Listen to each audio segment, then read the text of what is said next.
What's going on, everybody? Josh Engleman for Awesemo.com, and I am back with my NBA DFS contenders on FanDuel for Wednesday, May 4th. And be sure to hit that like button, subscribe to the channel, and hit the notification bell so you know when everything goes live. Follow me on Twitter at Josh Engleman. Let me know in the comment section who your favorite plays are, and then go sign up at No House Advantage using the promo code Awesemo so that you can get $25 on your first deposit. And we're rounding out the bottom of my top 10. Jalen Brunson, Bam Adebayo, Tobias Harris, Reggie Bullock, and DeAndre Ayton on the outside looking in. Who will be my favorites? My top 5 plays for today? Time to find out. First up at number 5, I'm going to Tyrese Maxey, point guard, shooting guard eligible, 6,900, projected for 35. The goal is 37.5, and he's in the optimal lineup 49% of the time. I think he's just going to have to play better. 40 minutes for Maxey, 0.88 fantasy points per minute here with no Joel Embiid.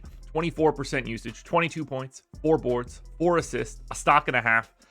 It just has to be better than it was in game 1, point blank. There's no real way around it. So I'm going to go straight back to Maxey because he's going to play 40 minutes in a competitive game, and I think it should look a little bit better than it did in game 1.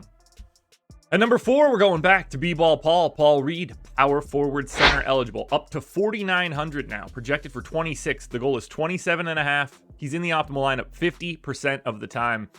I gave him 22 minutes. I think they need to give him more. We saw how well that worked in the first game. They didn't do it because Doc Rivers is a terrible coach. Definitely need to get more DeAndre Jordan out there.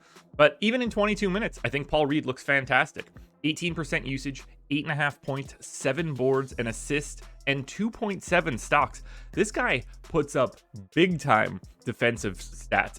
He's gambling a lot. He might not be the best defender in the world for the team, but for an individual, it's fantastic. You get the power forward center eligibility. He's going to be out there a bunch by default. There's no real way around it. Like, he has to be a major part of the rotation. He already was a part of the rotation before the Embiid injury. It sort of just comes down to how quickly will Philly realize they can't go to Millsap and DeAndre Jordan as much. We shall see. But for now, 22 minutes of Paul Reed gets you to number 4. At number 3, we've got Luka Doncic, point guard, shooting guard eligible, 11,700, projected for 58.5. The goal is 61.5. He's in the optimal lineup 52% of the time. It's Luka. Do I even need to detail what happens when Luka has a big game? He just did it in game 1. They didn't win, but you weren't mad that you had Luka. 38 minutes. He could play 40 or 42 in a competitive one here. 1.54 fantasy points per minute, 40% usage, 32 points, 10 boards, and 9 assists. I mean, that is just a massive potential triple-double. Oh, by the way, 1.8 stocks. Again, it's not going to be fun for Luka. The Phoenix defense is really good. They're the best team in basketball now that everybody's healthy again. So, doesn't matter to me. 11.7 is more than okay for Luka Doncic. You'll find the value somewhere for sure. And that's why you see him get to the number 3 spot, because he only needs 60 fantasy points to basically be in the optimal lineup. And I don't think that it's all that crazy for Luka Doncic to score 60 fantasy points, given the fact that he's projected for a 30, 10, and 10, basically.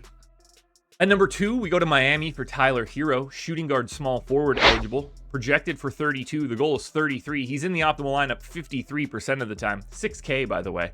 I got him in for 32 minutes. He's a fantasy point per minute guy. You know he's going to shoot 28% usage, almost 20 points, 6 boards, 3 assists, a stock. This one I like. I mean, it is a pace down spot against Philly, but pace doesn't matter as much now without Joel Embiid. He tends to be a little bit slower, so you would expect the pace to actually rise without Joel Embiid there, and it's a better matchup for Miami just from a defensive standpoint. You don't have Joel Embiid in the paint. You get dual eligibility for Hero, shooting guard, small forward. That crosses 2 big spots in my opinion. I just like Tyler Hero here. I wish that he had a bigger minute ceiling. In theory, he can go to 34 or 36 if it really had to happen, but just coming off the bench limits him a little bit. That's probably what keeps him from sniffing the number 1 spot, but I'm not entirely sure anyone could have got to number 1 today. Now, before we get to that number 1 contender, one last reminder, hit the like button, subscribe to the channel, hit the notification bell so you know when everything goes live. Follow me on Twitter, at Josh Engleman. Let me know in the comment section who your favorite plays are, and then go sign up at No House Advantage using the promo code Awesemo.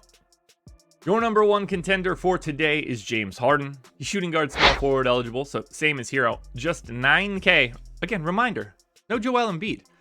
He's 9K, projected for 52. The goal is 48. and he's in the optimal lineup 64% of the time. This is simple to me.